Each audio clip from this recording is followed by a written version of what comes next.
Romains chapitre 8, nous commençons au verset 1.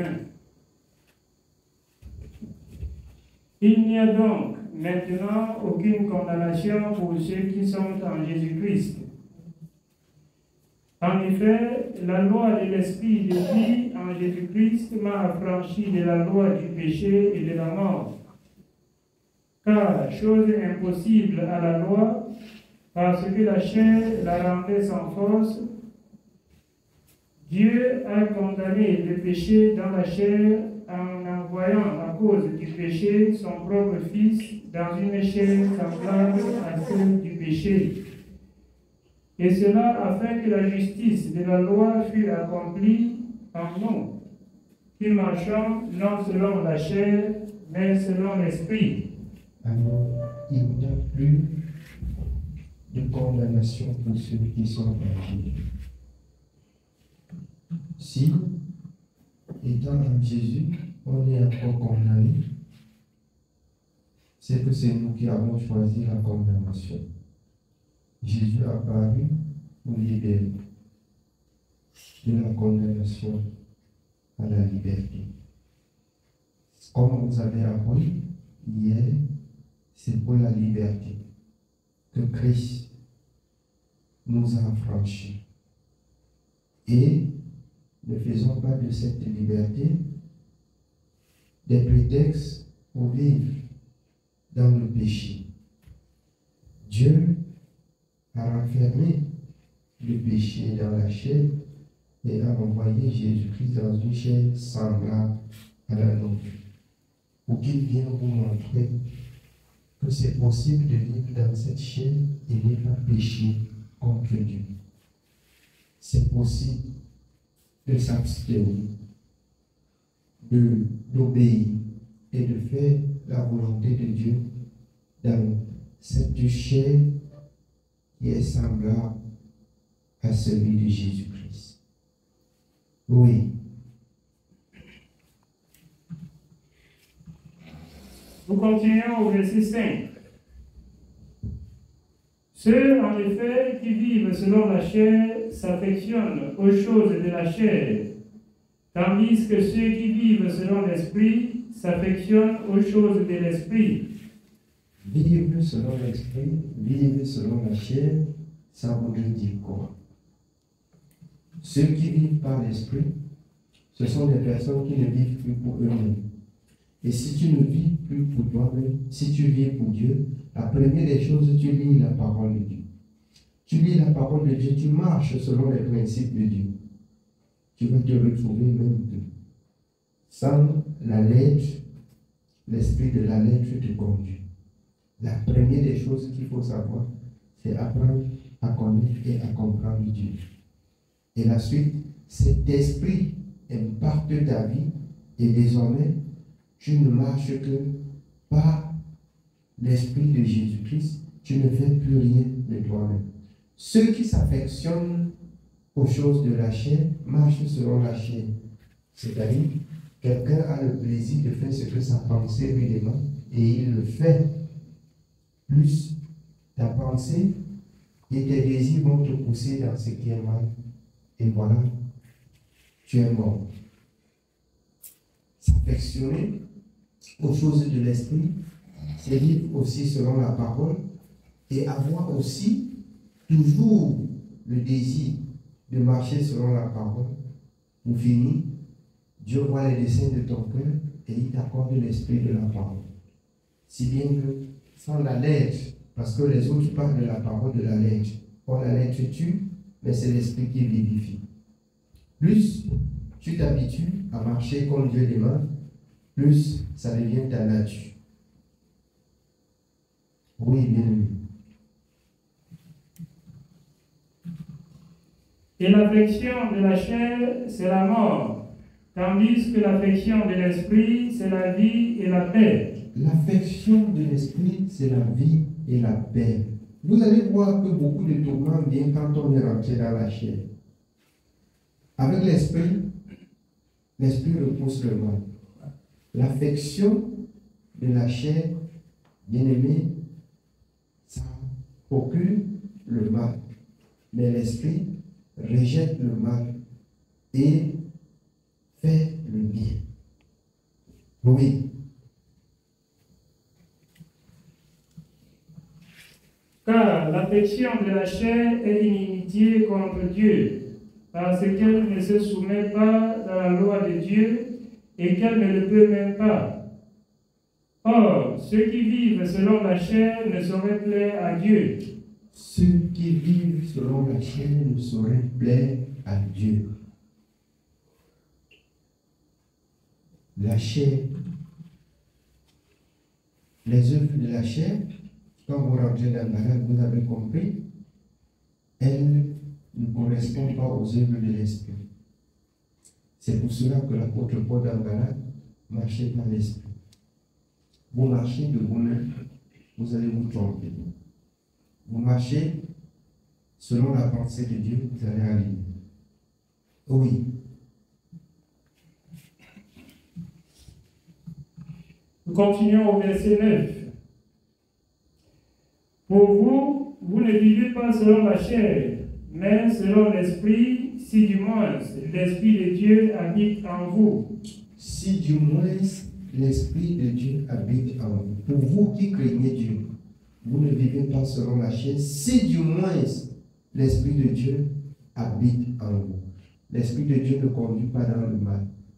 Si tu te retrouves chaque jour en train de pécher contre Dieu et Dieu te repentit, sache que ce n'est pas l'esprit de Dieu qui te conduit. Ta rébellion a fait taire le Saint-Esprit dans ton âme. Ta rébellion a éteint le Saint-Esprit. C'est pour cela que la chair domine et tu pêches à tout moment.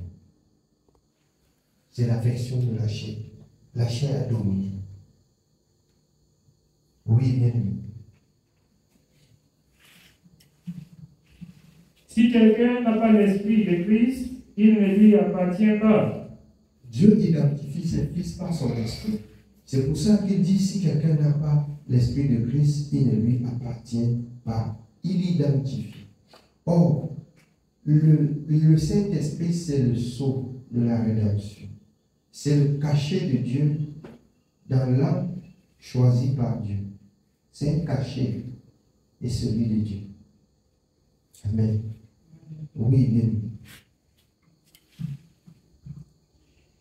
Et si Christ est en vous, le corps, il est vrai, est mort à cause du péché, mais l'esprit est vie à cause de la justice. La chair est morte puisque la chair que nous portons a déjà été souillée, ça ne peut pas voir Dieu. Mais l'esprit vit à cause de la justice de Dieu. La justice de Dieu qui consiste au pardon. Dieu dit que la chair a péché, mais son esprit accepte ma parole, je le pardonne. C'est pour ça que à l'avènement du Seigneur, ceux qui seront encore dans la chair vont changer, ceux qui sont morts vont revêtir un corps nouveau. Ceux qui sont vivants vont revêtir aussi un corps nouveau. Dieu ainsi manifeste son amour pour amener ceux qui auront aimé son avènement. Oui. Nous continuons au verset 11. Et si l'esprit de celui qui a ressuscité Jésus d'entre les morts habite en vous, celui qui a ressuscité Christ d'entre les morts rendra aussi la vie à vos corps mortels par son esprit qui habite en vous. Lui seul rend la vie au corps mortel. Lui seul rend la vie au corps mortel. Or, il ne vient pas pour les pécheurs, mais il vient pour les pécheurs repentants. Ceux qui se sont repentis. Car Dieu a tant aimé le monde en voyant Jésus-Christ pour ceux qui ont été souillés de retrouver grâce aux yeux de l'Éternel par la repentance. Amen. Oui, bien. Ainsi donc, frères, nous ne sommes point redevables à la chair pour vivre selon la chair. Nous ne sommes point redevables à la chair pour vivre selon la chair. Crucifions aussi la chair comme Jésus s'est laissé crucifier. Ils ont crucifié, ils ont tué la chair croyant qu'ils ont eu l'envoyé Dieu Tout-Puissant. On ne tue pas Dieu. Ils ont crucifié la chair de Jésus. Alors, il vit par l'Esprit. Il est Dieu. Nous aussi, crucifions la chair et vivons par l'Esprit. Comment crucifier la chair? Refuser les désirs de la chair, c'est le crucifier. Lui donner sens interdit sur ce qu'il désire. Vous l'avez crucifié. Vous l'avez mis à la croix. Il n'a plus de pouvoir. La chair n'a plus de pouvoir. Crucifier la chair. Amen. Oui, bien. Si vous vivez selon la chair, vous mourrez. Mais si par l'Esprit vous faites mourir les actions du corps, vous vivrez. Par l'Esprit, vous faites mourir les actions du corps. Le Saint-Esprit te donne à résister, comme il dit dans Jacques, à résister au péché, à repousser l'ennemi jusqu'à ses portes, et Dieu se glorifie. Amen. Oui, bien.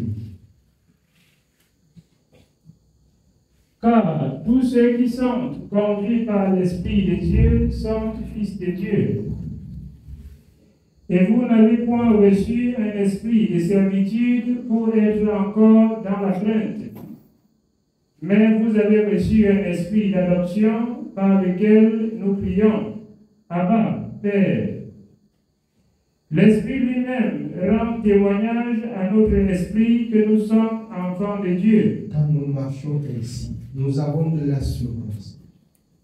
Nous avons cette confiance. Nous ressentons en nous-mêmes que nous sommes enfants de Dieu, dans la justice de Dieu, dans le bien que nous faisons. Si le mal nous côtoie et que nous cédons la place au mal, c'est que nous ne sommes pas encore enfants de Dieu.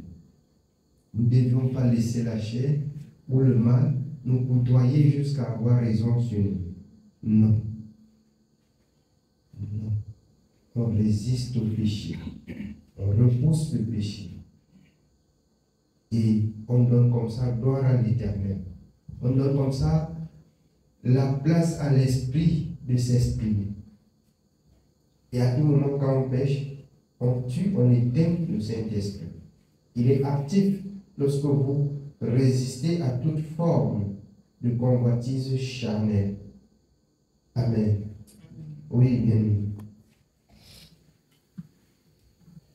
Nous sommes au verset 17. Or, si nous sommes enfants, nous sommes aussi héritiers.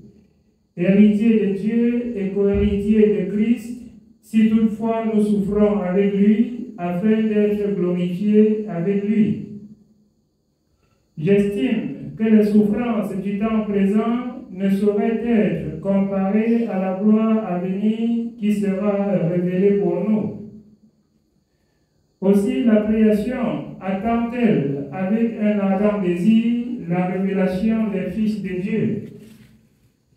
Car la création a été soumise à la vanité, non de son gré, mais à cause de celui qui l'y a soumise, avec l'espérance qu'elle aussi sera affranchie de la servitude de la corruption, pour avoir part à la liberté de la gloire des enfants de Dieu.